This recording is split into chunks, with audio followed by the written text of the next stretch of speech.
Buenas tardes. Buenas tardes, ingeniero. Buenas tardes, ingeniero. Buenas tardes, ingeniero. Buenas tardes, ingeniero. Buenas tardes, ingeniero. Buenas tardes, Jay. ¿Cómo están todos? César Augusto, Fabián, Leiner, Brian. Vamos a continuar entonces con nuestro tema de los convertidores CD-CD. Vamos a trabajar la parte de los convertidores indirectos. Vamos a ver dónde quedamos la vez pasada.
Muy bien. ¿Están viendo la diapositiva? Sí, señor. Sí, ingeniero, ahí está. Muy bien, perfecto. Entonces, el tema es el convertidor indirecto. Convertidor Buck-Push. Observemos que cuando en la celda canónica, cuando se pone como terminal común, como el terminal común, C como terminal común para el puerto de entrada y para el puerto de salida, la celda canónica se conecta de esta manera. Vamos a pasarla de esta manera aquí para verlo un poquito más grande.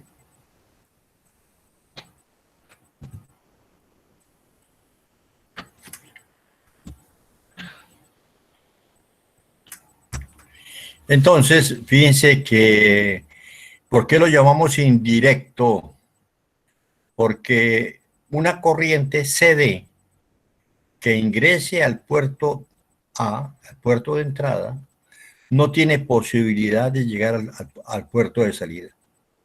No hay posibilidad de que una corriente directa, CD, llegue de A hasta B. ¿Por qué? Porque el interruptor de doble posición lo impide. Nunca va a estar conectado el terminal Z con el terminal Y. Y el capacitor impide el paso de una corriente directa. Total que la denominación de convertidor indirecto surge de esa imposibilidad de que una corriente directa que entre al puerto 1 salga por el puerto 2. Muy bien, ¿qué nos interesa? Al igual que en el convertidor directo. Nos interesan dos cosas: conocer cuál es la relación entre el voltaje de salida y el voltaje de entrada. Asumimos que inyectamos potencia por el lado 1 y salimos por el lado 2. Entonces, seguimos la misma convención. Definimos las corrientes entrando tanto en el puerto 1 como en el puerto 2. Con esta convención de corrientes entrando, entonces, la potencia en el puerto 1, como está entrando potencia en el puerto 1, B1 y 1 va a ser mayor que 0. Y como está saliendo potencia del puerto 2, B2 y 2 es menor que 0. Como estamos definiendo el voltaje de entrada, B1, como positivo, estamos definiendo, estamos conectando esos terminales así con una polaridad, entonces la corriente I1 va a ser mayor que 0. En el supuesto caso que B2 sea mayor que 0, I2 sería negativo. En el supuesto caso, vamos a ver que esa no es la realidad. Entonces, si nosotros queremos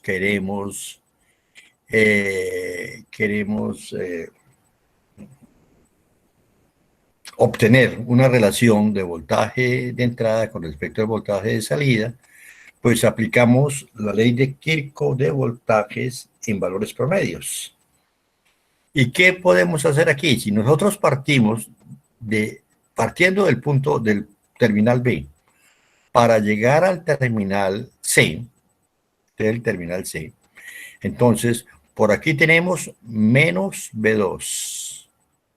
Y si nos vamos por acá, vamos a tener B sub XZ, y si la corriente del inductor está bajando, este sería un positivo, este sería un negativo, sería entonces más B sub L. ¿Qué sería la ecuación que tenemos acá? ¿Sí? Que B sub XZ va a ser igual a B sub L menos B sub 2. Como sabemos que el voltaje promedio en un inductor vale 0, resulta de que B sub XZ, tenemos que dibujarlo para poder determinar el valor promedio de B sub XZ. Entonces dibujamos la forma de onda de B sub XZ. Recordemos que siempre definimos la relación de trabajo para el interruptor XY. Entonces, cuando el interruptor XY está cerrado, y se está cerrado durante el tiempo D veces T, porque para ese interruptor es que estamos definiendo la relación de trabajo, cuando está cerrado el interruptor B sub XY, y estamos interesados en el voltaje XZ,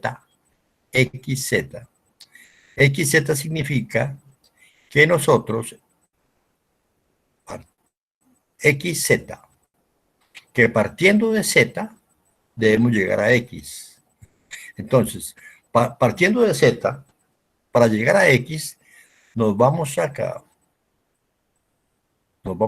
nos encontramos aquí con un voltaje menos B2, después llegamos acá con más B1 y llegamos al terminal X. Total que el voltaje B sub XZ, cuando el interruptor XY está cerrado, o sea, durante este intervalo D veces T, es B1 menos B2. B1 menos B2. Muy bien.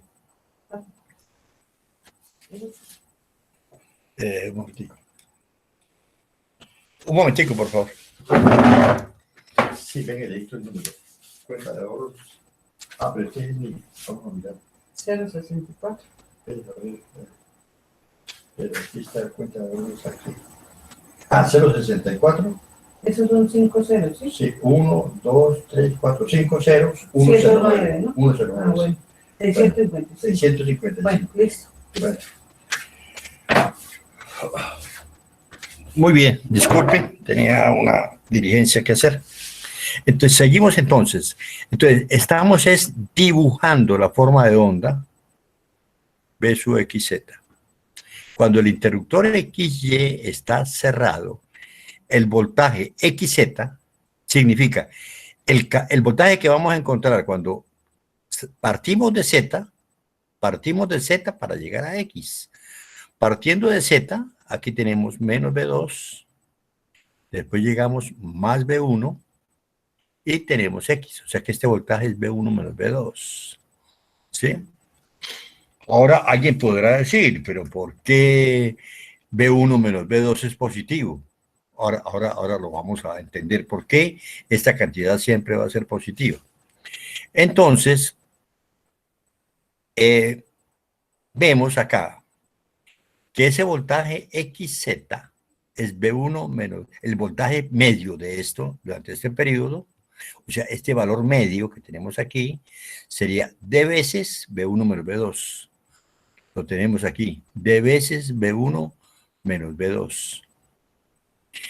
Pero el valor promedio de B2 se espera que la acción del filtro ideal sea igual a B2. Entonces, de esta igualdad de B2 menos B2 igual a B1 menos B2 por D, despejamos a B2 y B2 resulta menos B1 por D sobre 1 menos D. ¿Sí? Esta expresión también la pudimos haber deducido si nos fijamos en la forma de onda del voltaje B sub L del inductor. A ver, cuando el interruptor está aquí cerrado, entonces al estar cerrado el interruptor viene de la corriente, ¿ve? La corriente entra aquí, entonces aquí vamos a tener un más y aquí tenemos un menos.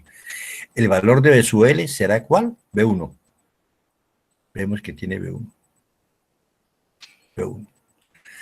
Cuando el interruptor se abre de XY pasa a XZ, ¿sí?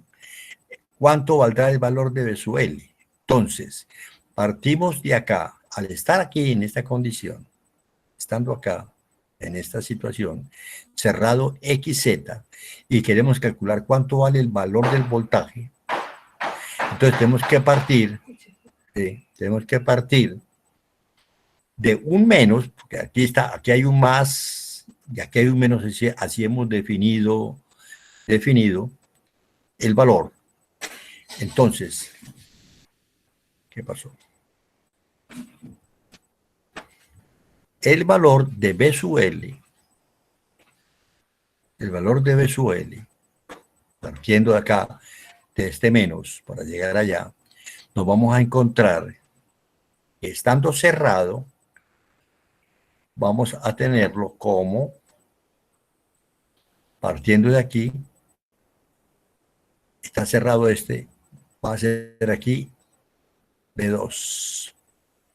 Aquí está más, iríamos aquí, entonces estaríamos aquí con un B2.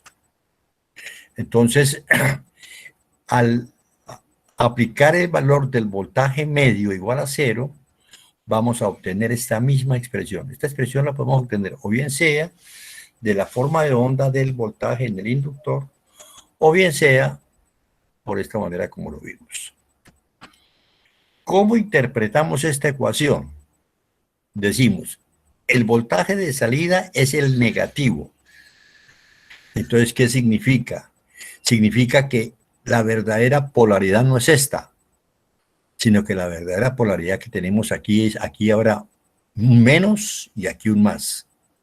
¿Por qué? Resulta el negativo de lo que hemos definido.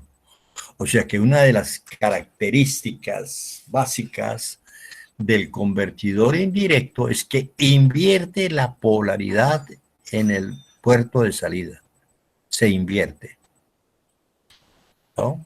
O sea que este terminal C es negativo para el puerto de entrada, pero es positivo para el puerto de salida.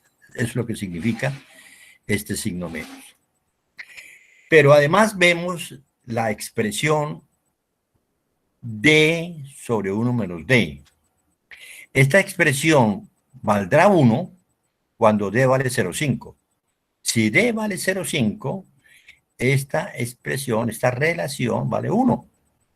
Entonces, para D igual 0,5, el voltaje de salida tiene la misma magnitud del voltaje de entrada.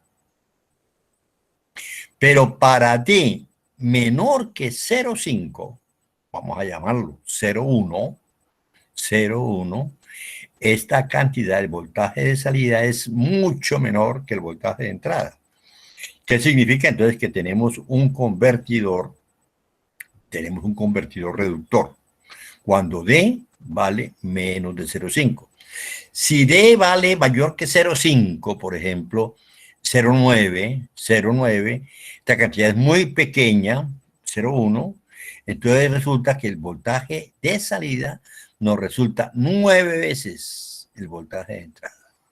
O sea, que para D mayor que 0,5, el convertidor se comporta como un convertidor elevador.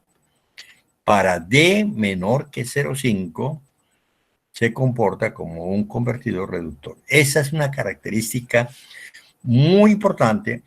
¿Por qué? Porque fíjense que en el caso del convertidor directo, cuando necesitábamos cambiar la función de reductor a elevador, teníamos que desconectar e intercambiar la fuente por la carga. O sea, donde estaba la fuente, colocar la carga, para poder entonces permitir esa función de elevador. ¿Sí? Lo que es realmente impráctico, completamente impráctico. El convertidor indirecto me permite cambiar esa función simplemente variando la relación de trabajo. Entonces, en aquellas cargas donde yo necesito variar el voltaje por debajo y por encima de una referencia, y esa referencia sería B1, por ejemplo, ¿sí? Por debajo y por encima de esa referencia, la opción a seleccionar es el convertidor indirecto, porque me permite cambiar la función de elevador a reductor simplemente variando la relación de trabajo. Eso es lo que es importante en este caso. Muy bien. Ahora, muy bien, miramos ya entonces la relación de voltajes, esta, y vamos a centrarnos cuál es el papel que hace el capacitor. ¿Qué es lo que hace ese capacitor? Observemos.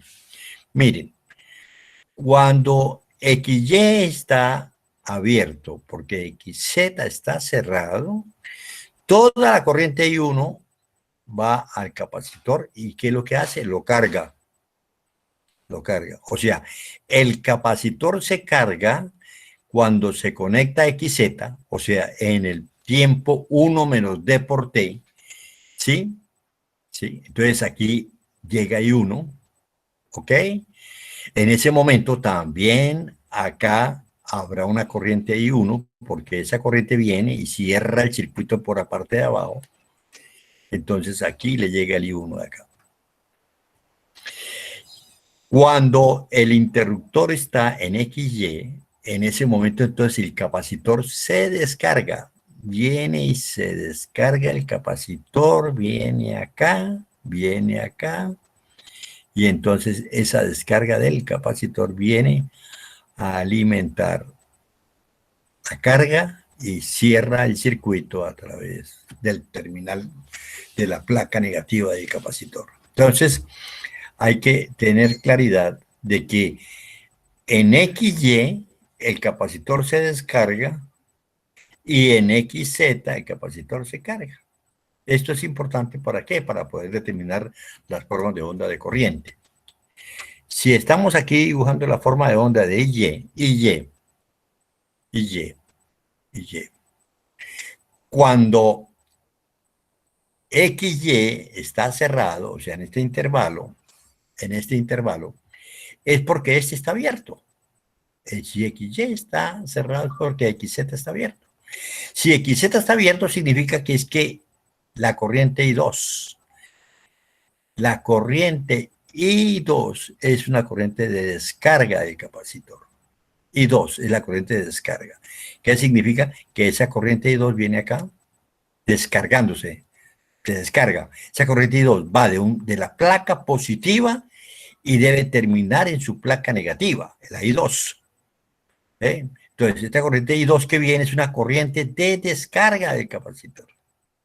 Entonces, llega acá, I2, y entonces la corriente en Y es la corriente I1 más I2, que es la que tenemos acá. I1 más I2 durante el intervalo D veces T, que es cuando el interruptor XY está cerrado.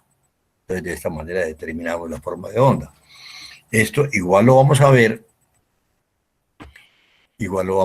cuando determinemos las corrientes. Entonces determinamos, ¿qué es lo que determinamos? Las formas de onda de YX y de Y. ¿Sí?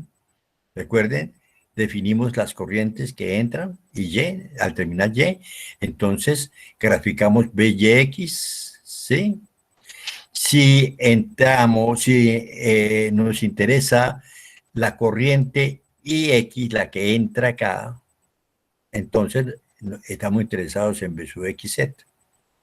Esas formas de onda nos dicen que entre X y Y tiene que haber un dispositivo que soporte voltaje positivo, tenga capacidad de soportar voltajes positivos y que conduzca corrientes positivas. Ese dispositivo es cualquier tipo de transistor. Mientras que en XY tenemos un dispositivo que me soporta voltajes positivos, pero me conduce corrientes negativas. Significando entonces que tenemos un diodo con polarización inversa, o sea, un diodo cuyo cátodo está conectado al terminal positivo. Es esta situación. Entonces vemos que en el convertidor indirecto, los interruptores XY van a estar implementados por un transistor y el XZ por un diodo. Muy bien, esta sería entonces la topología que corresponde a ese convertidor indirecto o convertidor reductor elevador. ¿Por qué? Porque ese nombre proviene de que él puede desempeñar ambas funciones con la simple variación de la relación de trabajo. Aquí hay un ejemplo que vamos a mirar.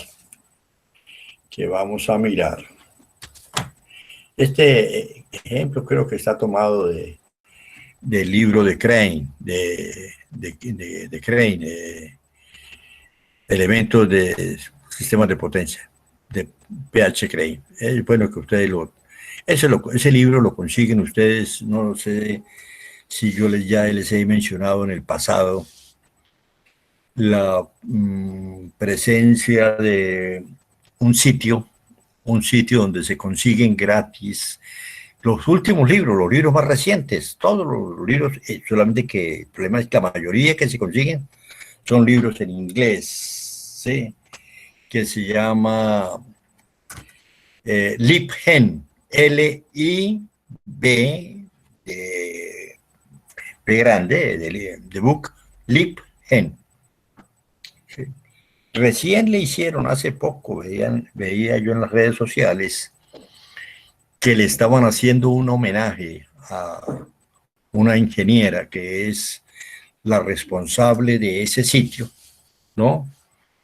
Y que en cierto modo para mí es como una especie de heroína moderna, una heroína de las redes sociales. Las redes sociales nos están transformando el mundo y nos van a cambiar el mundo. Todavía no lo han cambiado. El proceso de cambio se va a iniciar pronto. ¿Qué ocurrió con esta? El apellido es un apellido ucraniano, ella era ucraniano, a mí se me olvida el apellido de esta muchacha, de esta joven.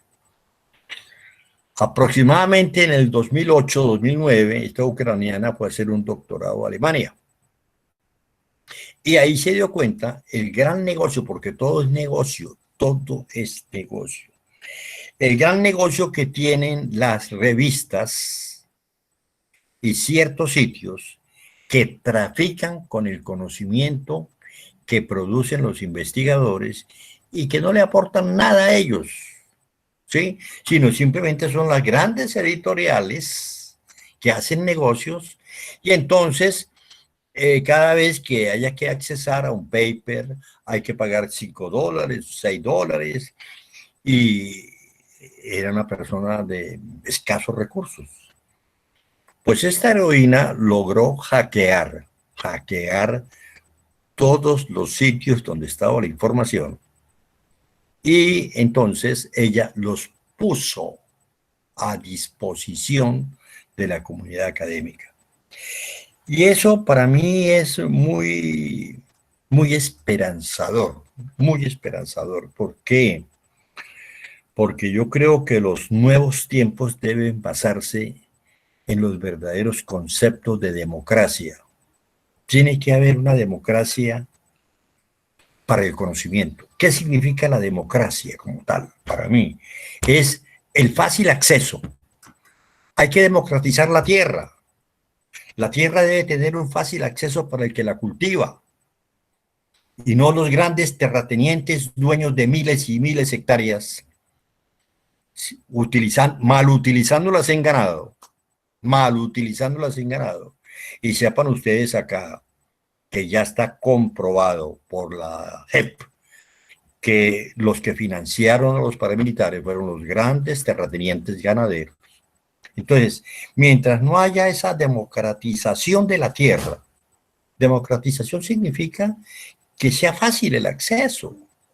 Tiene que haber democratización de la tierra, democratización del conocimiento. Esta heroína para mí lo que hizo fue democratizar. Ahí les pongo. El que lo necesite está para que lo use. Las cosas están para que quien las necesita. La otra democratización que es indispensable es la democratización del capital que nos tiene tan mal en Colombia y que muy pocos, usted no escucha a los candidatos, a ningún candidato. Es más, creo que ni Petro que se las da de revolucionario y que se las da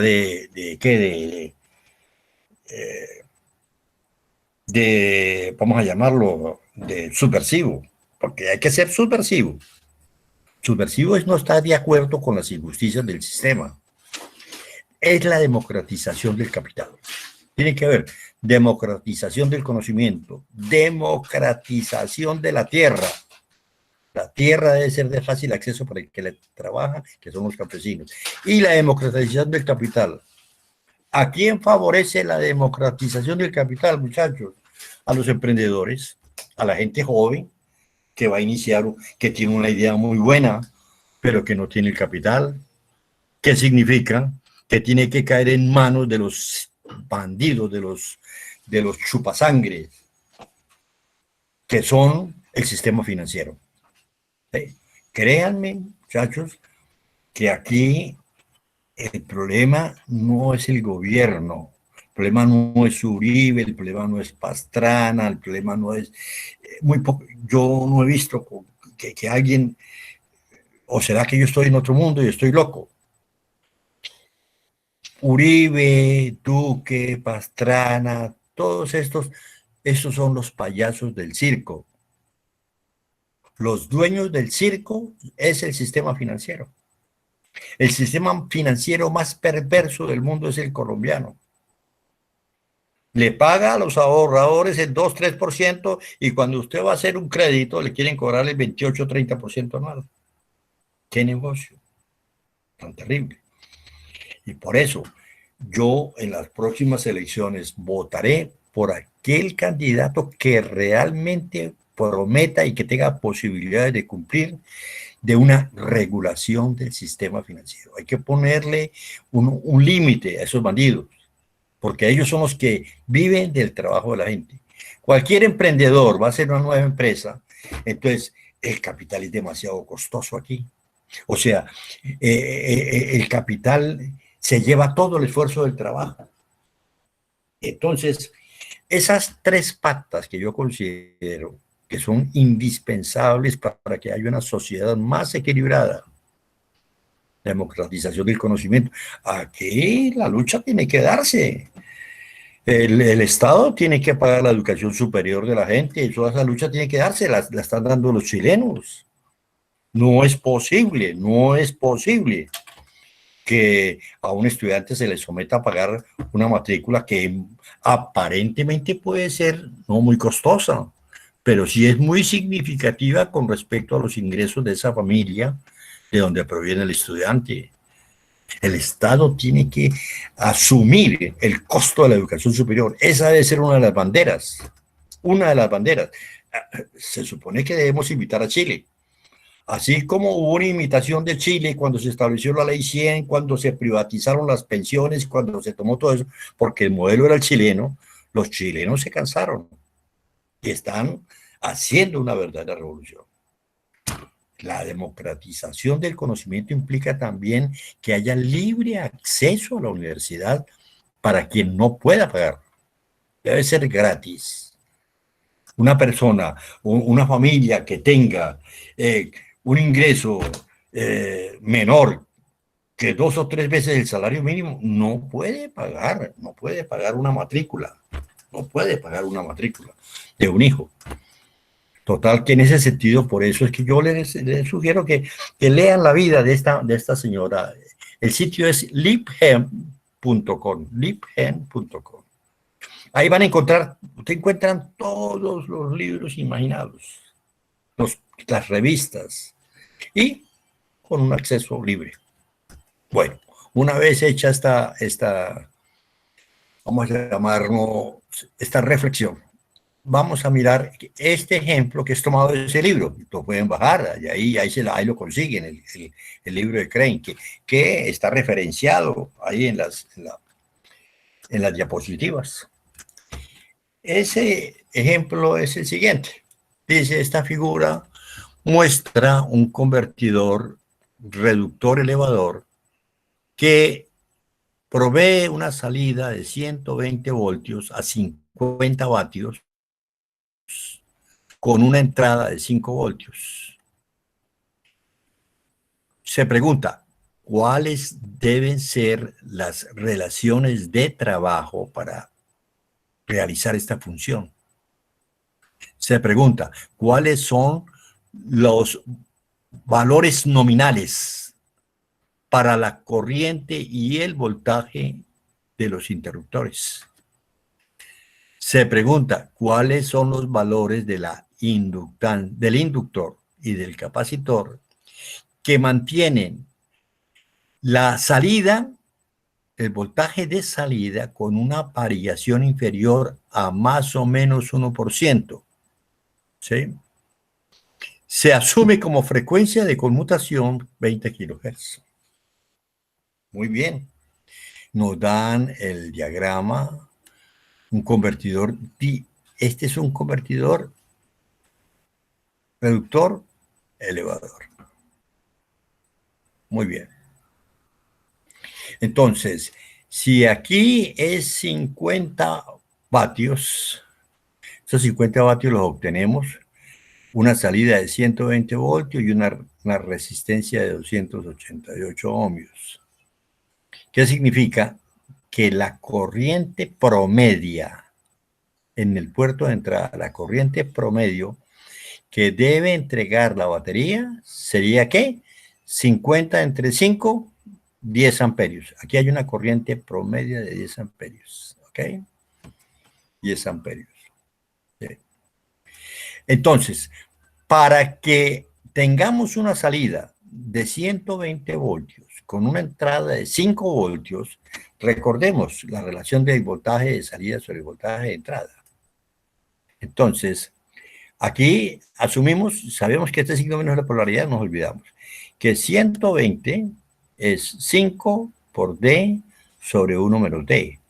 ¿Sí? Entonces, obtenemos el valor de D. El valor de D. A ver. ¿Sí? Ese valor de D corresponde a la relación de trabajo XY. A la relación de trabajo XY. Entonces, aquí tenemos XY. Entonces, esa relación de trabajo de XY resulta de 24 sobre 25. 24 sobre 25.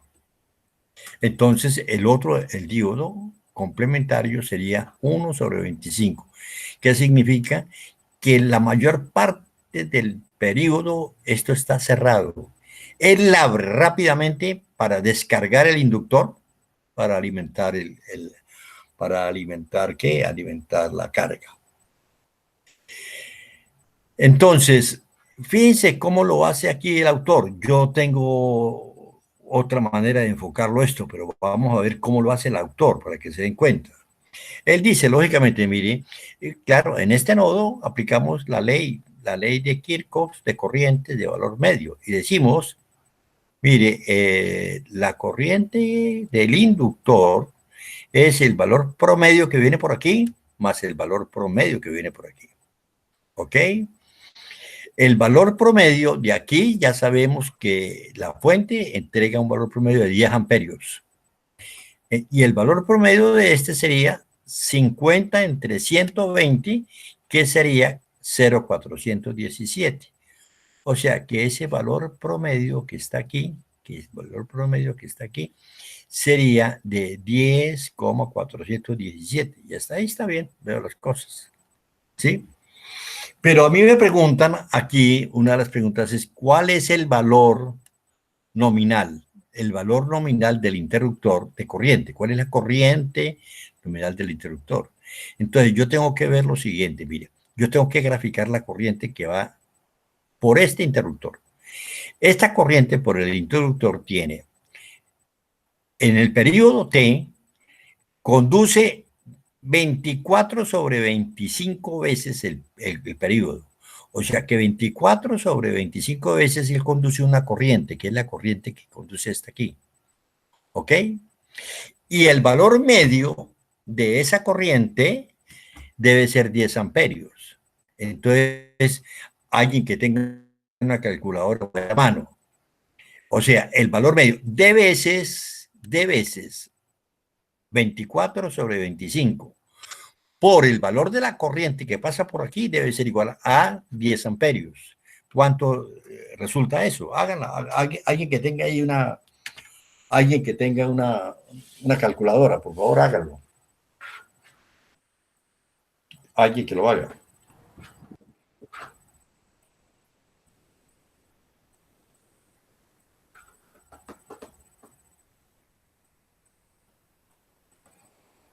¿Quién lo hizo?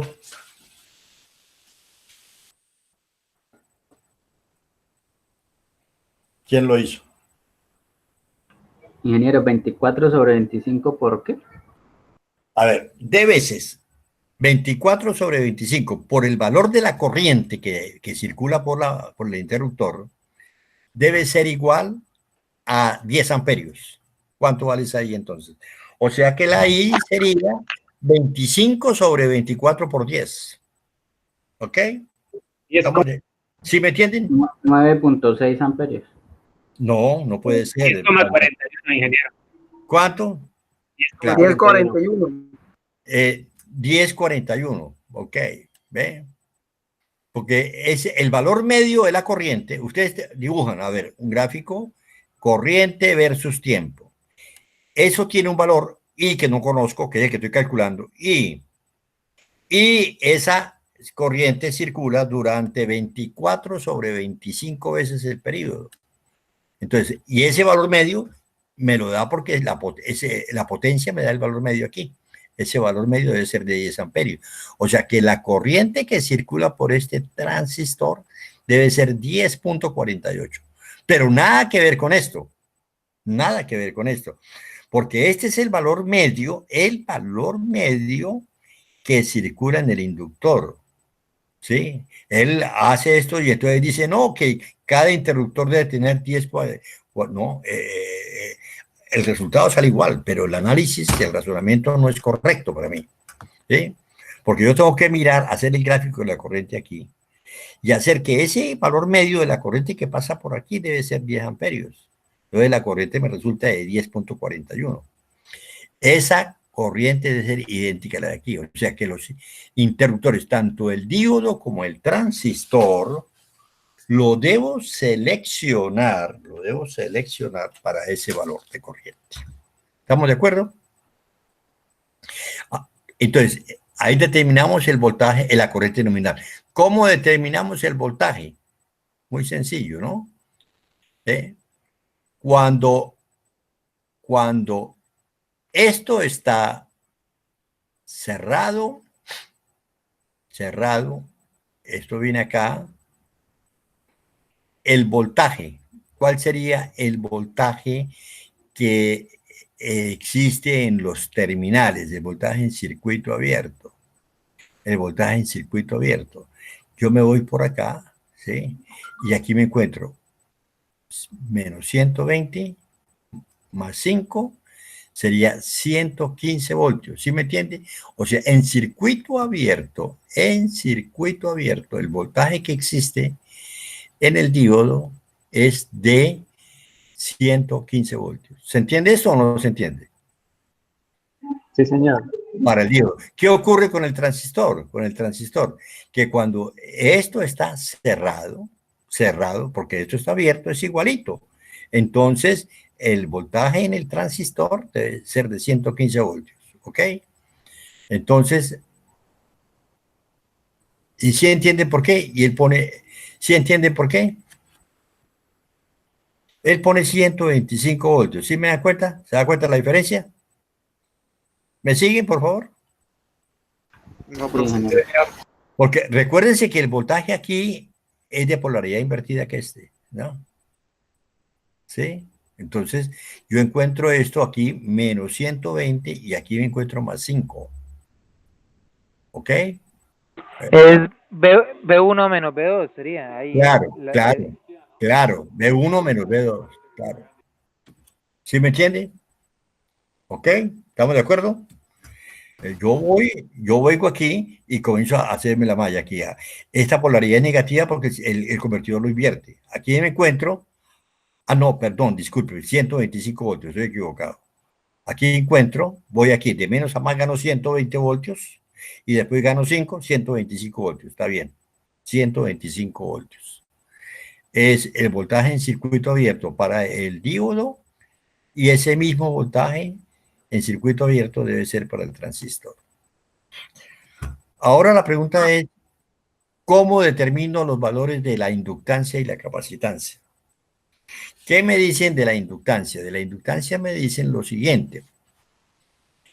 Aquí no me especifican nada con respecto. Fíjense que en el problema no especifica nada con respecto a la variación de la corriente. No lo dice, en ninguna parte aparece. ¿Sí? No lo aparece. Aparece la especificación con respecto al voltaje. Dice que el voltaje debe ser más o menos el 1%, pero no me especifican nada con respecto a la corriente. Entonces, ahí yo tengo libertad para asumir una variación. Entonces, asumimos una variación de corriente en el inductor de más o menos 1%. ¿Sí? Más o menos 1% significa que la variación delta de I es del 2%. Va desde menos hasta más. Entonces serían 2%. ¿El 2% de qué? El 2% de la corriente que circula por el inductor. Por el inductor. 10.417. ¿Por qué? Porque en el inductor la corriente promedia es igual a la corriente que conduce, porque estamos asumiendo que el inductor es ideal, entonces el inductor mantiene esta corriente, no la decae. Entonces, en ese caso, el valor medio es igual al valor de la corriente que transporta, porque él conduce todo el periodo está conduciendo la corriente. Aquí no conduce todo el periodo, conduce una fracción del periodo. ¿Ok? Entonces, el 2% va a ser 0,208.